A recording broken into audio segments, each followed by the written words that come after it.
Hello, ladies and gentlemen, Deja Vu here with Gooseheaded, and we are on to a very, very critical fifth set. The winner here will have two chances to finish out this series between STX Soul and Wounds and Stars. We've got Free for Wounds and Stars coming fresh off of his versus Zerg victory over Modesty, and countering him is STX Soul's ZVP Maestro, and that is by Hero. There he is. He's got kind of a little bit of a baby face there, but he's July Zerg's prodigy. Really, July Zerg spent a lot of time working on By Hero, and pretty much By Hero has taken his throne of just being a fantastic versus Protoss player. And actually, you kind of see that in both Calm and By Hero. Both of them are fantastic in the matchup versus Protoss. They both have learned a lot, and they benefit, I think, a lot from having July Zerg as pretty much a pseudo coach there over there at STX Soul.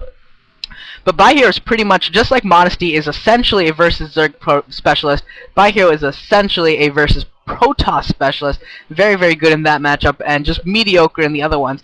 But STX Soul, I think, making a pretty wise move here and sending him out here against Free to try and take Free out. I think their only other option would really be to send out Cal in a PvP, but maybe they're trying to give Cal a rest or something like that, because yeah, otherwise it would have been a PvP, and they definitely don't want to send out Washington, who would be the other option. So we're going to see By Hero here, and I think he's got a good chance here to take down Free. This is his matchup, and map Roadrunner. I don't know if this map is imbalanced at all for either race. I've only seen a few games on here to actually be honest. I don't know if you know any more about that, Goose.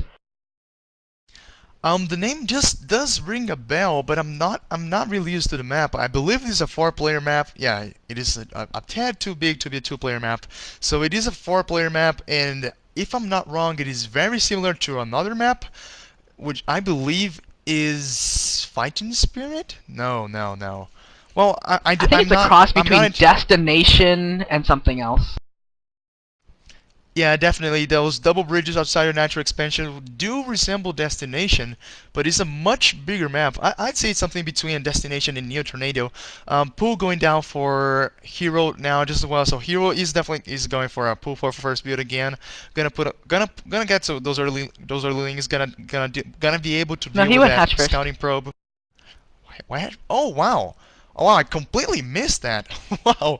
So Hero going for a hatch first build here. He has scouted that Free has gone for a Forge Fast expand, which is absolutely standard. Not go for a 2-gate, not go for a 1 base attack. So he's gonna grab his third base right away.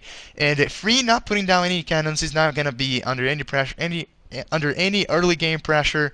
So both players, as you said, they're specialists in the matchup, so I'm really interested to see what's gonna happen in this map, because in this matchup, because in games where you have one standard player and another sniper player, usually the sniper just does the wackiest thing, the most riskiest builds, and they are usually, or at least I really enjoy those games. And seeing how we have two specialists here, I'm really looking forward for a very fast, really action-packed game. I don't know if I would call Free a specialist. He's pretty good in all the matchups, but I think he is actually pretty darn good versus Zerg overall. Free definitely has had some really good versus Zerg games. If he was, honestly, Free overall, if he was just a more consistent overall player, he would really be a fantastic player. He just is very, very streaky, as a lot of star players tend to be. You look at Zero's very streaky, Quanro's very streaky, and they unfortunately just aren't consistent enough to really make enough as much of a splash as they really could. Their skill levels are very, very high. They just have an on-again, off-again relationship with their upper level skills, unfortunately.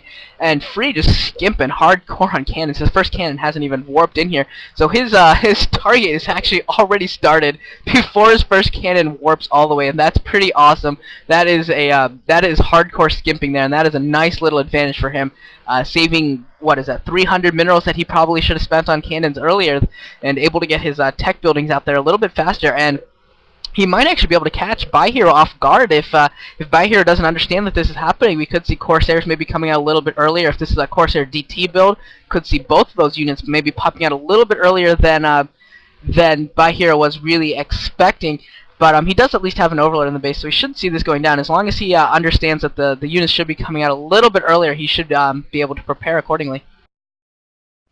Yeah, but this is exactly what I'm talking about. I really do like seeing various different builds, like risky moves from both players.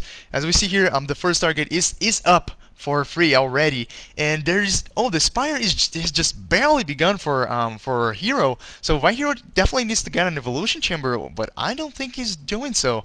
We see the fourth hatchery up, and well, the first cannon just now morphed in for free. So free definitely saving a lot of minerals there. Him not losing anything in exchange. He didn't get behind in tech at all. He didn't fall behind in production. Nothing at all. That was just a great little move by him. He did manage to block his stroke with two probes and a zealot. So excuse me, Hero did not put any pressure on Free, so this things went swinged a bit in Free's favor in that risky move. We see the Corsair is gonna get he's spawning a lot of Corsairs actually. So we see one Corsair harassing one Overlord out on the field, and another Corsair harassing an Overlord inside of Free's main base. And we see the Templar's archive. The Templar archives are coming up for Free already. Excuse me. So Free just really going through his tech tree just really quickly. He is doing a good job at harassing Hero. Hero has not done anything unusual. He has not put any pressure on Free so far. So I'm just wondering if he's going to get I just want to see when and how Hero is going to react to this. And that right there, folks, is a third Overlord dying to Corsairs. That is just as it happened to Modesty, this is also bad for By Hero, and yeah, I guess he just didn't expect the Corsairs to come out as early as they did. Didn't maybe try to spread out his Overlords maybe a little better fashion or something like that, and yeah, paying the price there a little bit, losing those 3 Overlords.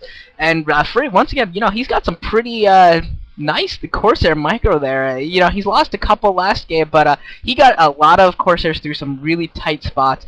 And with that Corsair taking 1 hit there, seeing a lot of the Hydros as they're starting to spawn here. And he knows exactly what's coming his way. He sees all of these units that are coming his way. And looks like he's actually already setting up for a 3rd base. That is really audacious for Free. It looks like he's already setting up a 3rd base there at the bottom left. And wow, that could either be a really great play for him, if that is, as I suspect, a pylon that's already going down there, or a really bad one, because if By Hero is able to put on some pressure and stops that base from going up before Free really has an army out on the field, that could end up being really bad for him. On the other hand, if that base does get up, that's going to be beautiful for Free. And Free just sitting his DT underneath an Overlord, that is sloppy play from Free. That's a bad play from Free, and he's just going to have to run that away there. It's a little bit of a sloppiness by both of these players here in the early game. Yeah, I'm pretty sure Free was just spending most of his time microing that Corsair, making sure he's got everything. Whoa, an Archon already out for Free. Wow, that is... Correct me if I'm wrong, but that seems to be a relatively early Archon. There have been no battles around, and both players are pretty much aware of what the other one is doing. Oh, looks like Hero is actually moving towards what will be Free's 3rd base, so he's going to be there in time to stop it. And Free does not have much of an army to stop that huge Hydra mass. Well, that relatively big Hydra mass. It's only an Archon, 3 Zealots, I believe, and Dragoon. And wow, Hero is actually being forced to retreat there. Wow, I honestly believe that Hero could have definitely I'm pretty sure Hero could have pushed farther into that base, and he could have snapped at least the cannons or at least the Nexus. Even though he would lose the Hydras, that expansion would have been definitely delayed. And it looks like the Forge is spinning already. So wow, Free has just gone through his tech tree extraordinarily quickly, getting his upgrades already now. So. Free does not have a large army, but the army he has is really powerful. We see Lurker Eggs for Hero here as well. So Hero, wow, I'm pretty sure Hero has, in a couple of minutes, Hero is going to have a huge Hydra Lurker force. And I feel that Hero is going to be able to take out that 3rd base from Free relatively easily. It's actually pretty interesting here by both of these players. Free deciding to go heavy macro, and Hero, now that he's detected it, I think he's decided to counter with heavy macro of his own. He's thrown down his 4th base already there at the 3 o'clock position. I would not be surprised if I saw him throw down a 5th base as well. He knows that he needs those bases, and he knows that Free doesn't really have an army out on the field. So Definitely some smart play here so far by here, getting those lurkers out as well, and hoping maybe that Free doesn't have a robotics facility up yet. And I haven't seen it yet, but last game I didn't think it was there, and it was. So I'm just gonna assume that it's there because I tend to somehow miss the robotics facility. And lurkers now picking at some of the outer buildings, the forge and the gateway right now, and that could be painful if either of those go down. Probably will not. I'm sure he has the